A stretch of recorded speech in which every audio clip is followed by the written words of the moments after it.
प्रधानमंत्री नरेंद्र मोदी ने आंध्र प्रदेश को दी विकास की सौगात। विशाखापट्टनम में 10,500 करोड़ रुपए से अधिक की परियोजनाओं का किया शिलान्यास और उद्घाटन।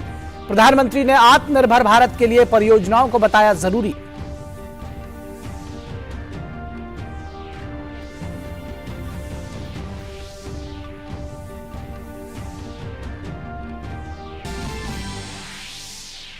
प्रधानमंत्री नरेंद्र मोदी तेलंगाना के रामगुंडम में 9,500 करोड़ रुपए से अधिक की कई परियोजनाओं का करेंगे लोकार्पण और शिलान्यास।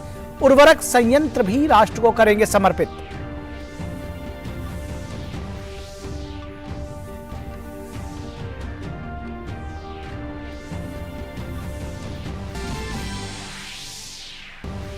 हिमाचल प्रदेश की सभी 68 विधानसभा सीटों पर मतदान जारी। सुबह 11 बजे तक करीब 18% तक मतदान दर्ज।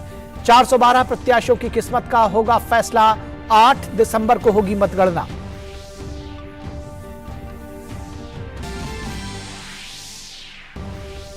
उपराष्ट्रपति जगदीप धनखड़ ने कंबोडिया के प्रधानमंत्री से की मुलाकात।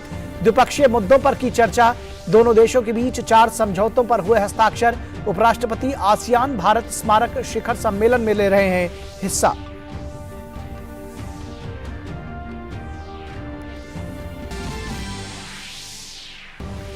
कंबोडिया में वार्षिक आसियान शिखर सम्मेलन के पहले दिन म्यांमार संकट का मुद्दा छाया। दक्षिण पूर्व एशियाई नेता म्यांमार के विपक्षी समूहों को शामिल करने पर सहमत। पिछले साल के तख्ता पलट के बाद से हजारों लोग संघर्ष में मारे गए।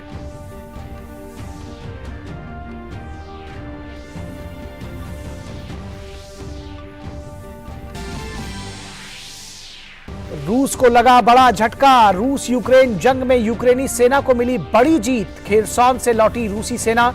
यूक्रेनी सेना ने मनाया जश्न। राष्ट्रपति ज़ेलेंस्की ने की सराहना।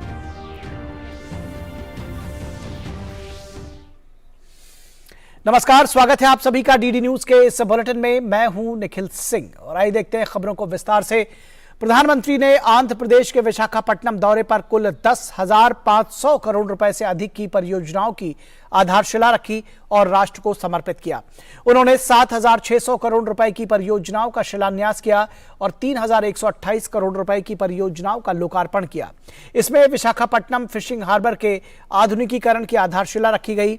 ये 150 करोड़ रुपए की लागत से बनकर तैयार होगा। वहीं उन्होंने शीलानगर से कॉन्वेंट जंक्शन तक बनने वाली बंदरगाह रोड का भी शिलान्यास किया। ये 566 करोड़ रुपए की लागत से बनेगी। इसके चौड़ीकरण का कार्य किया जा रहा है।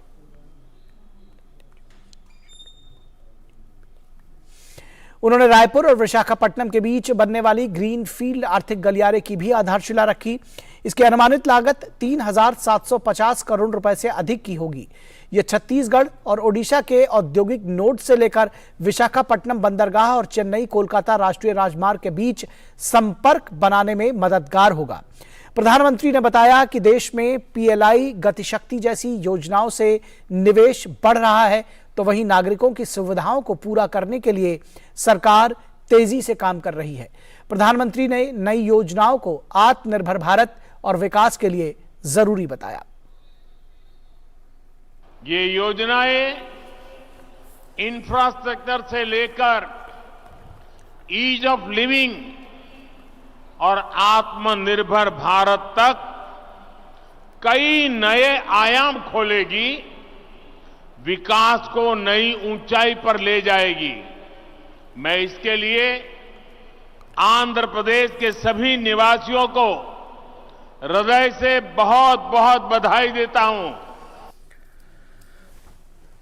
इसके साथ ही प्रधानमंत्री ने करीब 450 करोड़ रुपए की लागत से बनने वाले विशाखापट्टनम रेलवे स्टेशन के पुनर्विकास की आधारशिला भी रखी। स्टेशन के पुनर्विकास के बाद वहां 75,000 यात्रियों के प्रतिदिन बेहतर सुविधाएं और सेवाएं मिलने की उम्मीद है। वहीं लगभग 6.65 MMSCDS की क्षमता वाली गेल की श्रीकाकुलम अंगुल प्राकृतिक गैस पाइपलाइन परियोजना की आधारशिला भी रखी गई। 745 किलोमीटर लंबी इस पाइपलाइन का निर्माण कुल 2,650 करोड़ रुपए से अधिक की लागत से किया जाएगा। और प्रधानमंत्री ने श्रीकाकुलम गजपति कॉरिडोर के हिस्से के रूप में 200 करोड़ रुपए से अधिक की लागत से बने NH 326A के पथपट्टनम खंड को राष्ट्र को समर्पित किया। उन्होंने बताया कि पूरी दुनिया जब संघर्ष के दौर से गुजर रही है, ऊर्जा और सप्लाई चेन का संकट देशों के सामने खड़ा है। ऐसे में भारत की ओर दुनिया आशान्वित नजर से देख रही है। इसकी वजह है कि भारत तेजी से विकास कर रहा है और इसकी खास बात है समावेशी होना, वंचितों का खास तौर पर विकास करना, आधुनिक सुविधाओं और नवनिर्मित इंफ्रा तक सबकी पहुंच सुनिश्चित करना। हमारा विजन है समावेशी विकास का, इंक्लूसिव ग्रोथ का।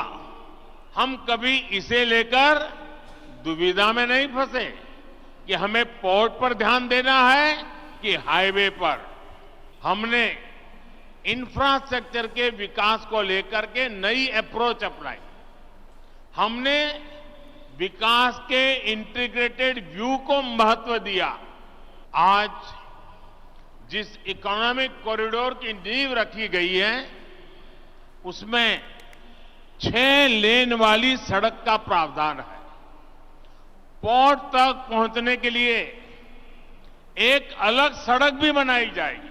गतिशक्ति प्लान से न सिर्फ इंफ्रास्ट्रक्चर निर्माण की रफ्तार तेज हुई है, बल्कि इससे परियोजनाओं पर लगने वाला खर्च भी कम हुआ है। और इसके अलावा पेट्रोलियम क्षेत्र की परियोजनाओं का भी लोकार्पण किया। उन्होंने ONGC की you field onshore deep water block परियोजना राष्ट्र को समर्पित की। इसकी लागत 2,900 करोड़ रुपए से ज्यादा की है। यहां लगभग 3 million metric standard cubic metre प्रतिदिन की गैस उत्पादित की जा सकेगी। और हिमाचल प्रदेश के सभी 68 विधानसभा सीटों पर मतदान जारी है। सुरक्षा के पुख्ता बंदोबस्त किए गए हैं और इस बीच शाम 5 बजे तक वोट डाले जाएंगे। राज्य की 68 सीटों में से 24 सीटों के लिए 24 महिलाओं सहित कुल 412 उम्मीदवार चुनाव मैदान में हैं।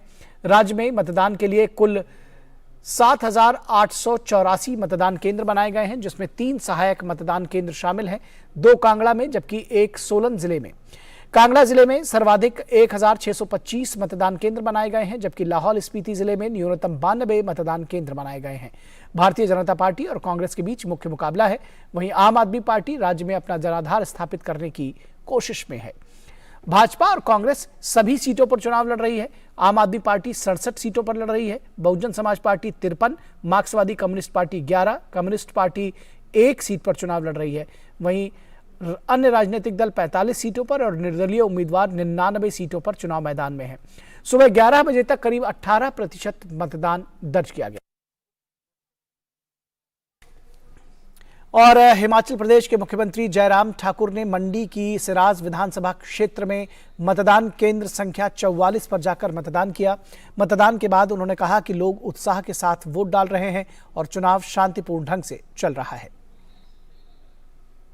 फीडबैक्स बहुत अच्छा आ रहा है और वो फीडबैक इस तरह का आ रहा है कि एक तो उत्साह के साथ लोग वोट डाल रहे हैं और दूसरी बात जो इम्पोर्टेंट चीज है कि सबसे इम्पोर्टेंट चीज वो ये है कि शांतिपूर्ण ढंग से लोग मतदान कर रहे हैं। भाजपा के राष्ट्रीय अध्यक्ष JP नड्डा ने बिलासपुर में अपने मताधिकार का प्रयोग किया।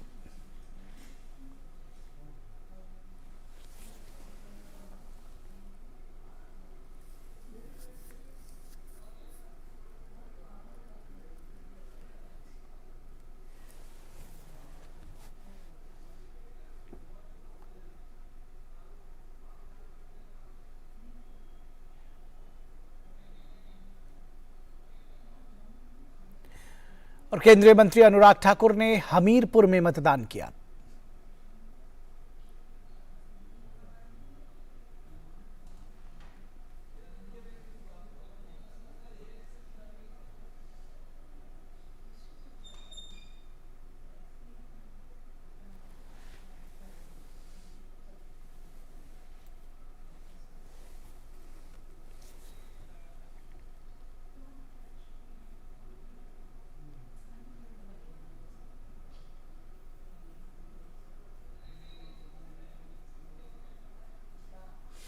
वहीं कांग्रेस सांसद आनंद शर्मा ने शिमला के लॉन्गवुड में अपना वोट डाला।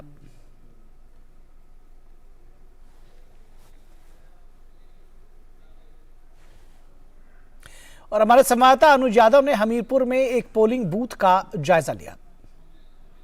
हिमाचल प्रदेश की 68 विधानसभा सीटों पर आज लोकतंत्र का उत्सव मनाया जा रहा है। जी हां, मेरे पीछे आप तस्वीरों में देखिए 8 बजे से शुरू हुआ मतदान लगातार यहां पर जारी है। चाहे किसी भी उम्र का मतदाता हो, युवा हो, बुजुर्ग हो, महिलाएं हो, सबसे पहले अपनी वोट की ताकत को समझते हुए अपनी वोट का वो इस्तेमाल कर रहे हैं, वोट दे रहे हैं एक अच्छी सरकार चुनने के लिए, राज्य के लिए, ताकि उनके इलाके का विकास हो। तो निश्चित तौर पर जिस तरीके से चुनाव के समय में बड़े बड़े दावे और वायदे नेताओं के द्वारा किए जाते हैं, उन दावे और उन वायदों को नेताओं से पूरा कराने के लिए आज मतदाता अपने घरों से भारी संख्या में लगातार निकल रहे हैं। जिस मतदान केंद्र पर मैं इस समय हूं, आप देख सकते हैं कि यहां पर जितने भी मतदान कर्मी हैं वो सारी महिलाएं हैं। यहां जो सुरक्षा कर्मी हैं वो भी महिलाएं हैं और यहां मतदाताओं के लिए बैठने के लिए कुर्सी की व्यवस्था है, ताकि लंबी अगर लाइनें लगती हैं तो लोग, बुजुर्ग लोग यहां पर बैठ भी सकते हैं। पीने के पानी की व्यवस्था यहां पर की गई है। और दूसरी सबसे बड़ी बात है कि अगर कोई बुजुर्ग मतदाता है तो उसके लिए व्हील चेयर की भी यहां पर सुविधा उपलब्ध कराई है। निर्वाचन आयोग चाहता है कि इस बार हिमाचल प्रदेश के अंदर पिछले वर्ष जो चुनाव हुआ था 2017 में, उससे भी ज्यादा इस बार मतदान देखने को मिले, एक अच्छा रिकॉर्ड मतदान हिमाचल के अंदर हो। तो निश्चित तौर पर हम भी डीडी न्यूज के माध्यम से हिमाचल प्रदेश की जनता से अपील करते हैं कि आप ज्यादा से ज्यादा अपने घरों से निकलिए और लोकतंत्र के पर्व में हिस्सा लीजिए। मेरे कैमरामैन विनय तिवारी के साथ अनुज यादव, डीडी न्यूज, हमीरपुर, हिमाचल प्रदेश। और अनुज यादव ने वोट डालने आए कुछ मतदाताओं से भी बात की। मेरे साथ एक युवा मतदाता हैं, आपने वोट दिया है, किस तरीके से, किन मुद्दों को लेकर आपने वोट दिया है? मैं जब भी वोट देता हूं, एक ऐसे कैंडिडेट को वोट देता हूं जो पढ़ा लिखा हो और जो एक ईमानदार छवि का हो। हमारी सरकार पहले से भी अच्छी ही चल रही थी और मुझे उम्मीद है कि अब जो भी सरकार फिर से आएगी वो भी अच्छा ही करेगी, लोगों के हितों के ध्यान में रखकर जो है वो निर्णय लेगी। एक वोट की बहुत बड़ी ताकत होती है। आपको क्या लगता है, जब आप वोट देने गए, आपके दिमाग में वो क्या मुद्दे थे जो आपका कोई नेता अगर चुना जाएगा, यहाँ से सरकार नहीं बनेगी, वो क्या कुछ करेगी? मतदान करते समय ऐसे व्यक्ति को चुनना चाहिए अपने क्षेत्र की, जो समाज में महिला से लेकर बच्चों से लेकर समाज में जो जरूरत है, आम जरूरत, जो मध्यम वर्ग उसमें ज्यादा आते हैं, उनकी जरूरत की ध्यान रखते हुए वो विकास करे। ऐसे व्यक्ति को चुने जो सबसे मिलनसार हो, हंसमुख हो और वो एजुकेटेड हो और उसका बैकग्राउंड बड़ी अच्छा हो। और बात करेंगे आसियान भारत शिखर सम्मेलन की। कंबोडिया की राजधानी नोम पेन में 19वां आसियान भारत स्मारक शिखर सम्मेलन शुरू हो गया है।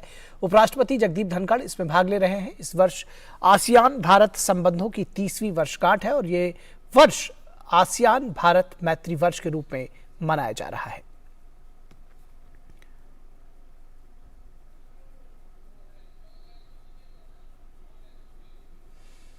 इससे पहले उपराष्ट्रपति जगदीप धनखड़ ने कंबोडिया के पीएम हुन सेन के साथ द्विपक्षीय वार्ता की। इस दौरान दोनों नेताओं के बीच मानव संसाधन, डी माइनिंग और विकास परियोजनाओं सहित तमाम द्विपक्षीय संबंधों पर व्यापक चर्चा हुई। इस अवसर पर दोनों देशों के बीच संस्कृति, वन्य जीवन और स्वास्थ्य के क्षेत्र में 4 समझौतों पर हस्ताक्षर हुए।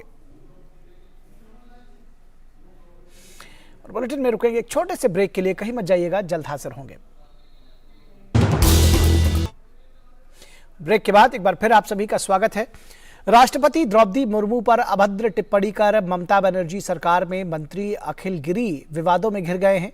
उन्होंने नंदीग्राम में एक सभा को संबोधित करते हुए राष्ट्रपति द्रौपदी मुर्मू पर अभद्र टिप्पणी की है। भाजपा ने राष्ट्रीय महिला आयोग को पत्र लिखा है। उन्होंने टीएमसी नेता अखिल गिरी की गिरफ्तारी की मांग की है। इसके अलावा उन्हें विधायक पद से बर्खास्त किए जाने की भी मांग की है। दरअसल पश्चिम बंगाल के मंत्री अखिल गिरी का ये भाषण कैमरे में कैद हो गया है, जो अब सोशल मीडिया पर काफी वायरल हो रहा है। इस कारण अब मुख्यमंत्री ममता बनर्जी की भी किरकिरी हो रही है। और भाजपा के पश्चिम बंगाल प्रभारी अर्जुन मुंडा ने टीएमसी नेता की विवादित टिप्पणी की कड़ी शब्दों में निंदा की है।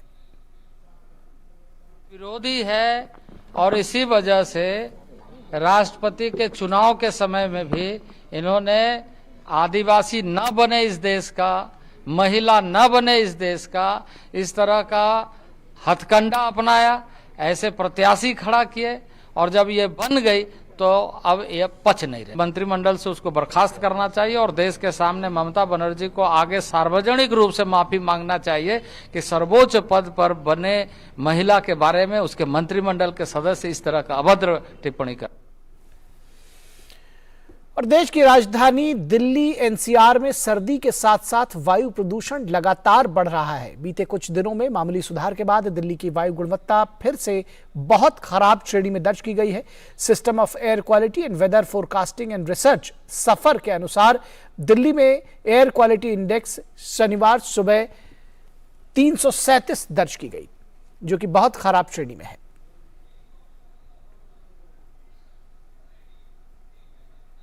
खबर क्रिकेट के मैदान से। ऑस्ट्रेलिया में आईसीसी टी20 विश्व कप के फाइनल में कल पाकिस्तान और इंग्लैंड की टीमें आमने सामने होंगी। जबरदस्त फॉर्म में चल रही इंग्लैंड की टीम के हौसले बुलंद हैं, तो वहीं पाकिस्तान के लिए भी गेंदबाजी उनकी सबसे बड़ी ताकत है। मेलबर्न क्रिकेट ग्राउंड में दो ऐसी टीमें आईसीसी टी20 विश्व कप के फाइनल में सामने हैं, जिनके यहां तक पहुंचने की उम्मीद शायद ही क्रिकेट के जानकारों ने भी लगाई होगी। लेकिन पाकिस्तान और इंग्लैंड दोनों ने मैच दर मैच अपनी कमियों को दूर कर फाइनल का रास्ता तय किया और अब टी20 विश्व कप पर कब्जा जमाने के लिए आखिरी वार के लिए तैयार हैं। पाकिस्तान के लिए अच्छी बात कप्तान बाबर आजम का फॉर्म में लौटना है। यही नहीं, इस टीम का मध्यक्रम भी अच्छे रंग में आ गया है। पाकिस्तान ने न्यूजीलैंड की टीम को सिडनी में सेमीफाइनल में जिस तरह से हराया, उससे इस टीम के हौसले पहले से ही बुलंद हैं। पाकिस्तान के लिए गेंदबाजी उसकी सबसे बड़ी ताकत रही है। ऐसे में फाइनल में भी टीम को अपने इस डिपार्टमेंट से बड़ी उम्मीद रहेगी। मेरे ख्याल से इंग्लैंड की टीम भी one of the best team है और उनके साथ हमारी सीरीज भी हुई थी और काफ़ी कॉम्पिटिटिव क्रिकेट हुई थी। अब बिल्कुल जोश और एलेक्स हेल जो उन्होंने सेमीफाइनल खेला वो आउटस्टैंडिंग खेला, लेकिन कोशिश करेंगे कि अपना बेस्ट दें कल के मैच में। और जिस तरह हमारा one of the best pace attack है, कोशिश करेंगे कि जो हमारी स्ट्रेंथ है उसी पे रहें और जो हमारी प्लानिंग है उसको एग्जीक्यूट करें। उधर इंग्लैंड की बात करें तो इस टीम ने भारत को सेमीफाइनल में 10 विकेट से हराकर अपने जबरदस्त फॉर्म में होने का परिचय दिया। खासकर कप्तान जोस बटलर जिस तरह से रंग में दिखे, उससे पाकिस्तान की चिंता बढ़ सकती है। फिर एलेक्स हिल्स ने भी शानदार खेल दिखाया था। इंग्लिश टीम की ताकत गेंदबाजी और बल्लेबाजी दोनों ही है। खासकर इस टीम में बल्लेबाजी की गहराई अंत तक जाती है, जो इंग्लिश टीम को मनोवैज्ञानिक तौर पर आगे रखती है। Yeah, we've played against them a lot recently, but of course in very different conditions. I think that's probably the main factor about, even though we've played each other quite a few games here at Melbourne, is going to be a different game to the series obviously in Pakistan. So that we know we're up against an excellent team.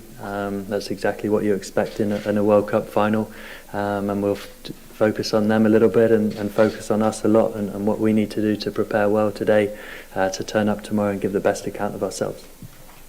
England और पाकिस्तान टी20 विश्व cup में वैसे अब तक 2 बार एक दूसरे के खिलाफ हुए हैं, जहां दोनों बार इंग्लैंड ने बाजी मारी है। लेकिन आंकड़े प्रदर्शन के सहारे ही सामने होते हैं और अब जबकि खिताबी जंग है तो दोनों ओर से प्रदर्शन की कसौटी पर खुद को उतारने का जुनून फाइनल को रोमांच से भरेगा। उतार चढ़ाव भरे सफर के बाद दोनों ही टीमें विश्व कप से सिर्फ एक कदम दूर हैं।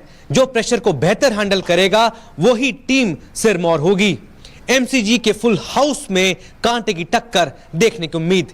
कैमरामैन राकेश कुमार के साथ एमसीजी से अभिषेक महाजन, डीडी न्यूज। और इंग्लैंड और पाकिस्तान के बीच आईसीसी टी20 विश्व कप का फाइनल मुकाबला एमसीजी के मैदान पर खेला जाना है, लेकिन इस मुकाबले पर बारिश का खतरा भी मंडरा रहा है। देखिए हमारे संवाददाता अभिषेक महाजन की मेलबर्न से यह खास रिपोर्ट।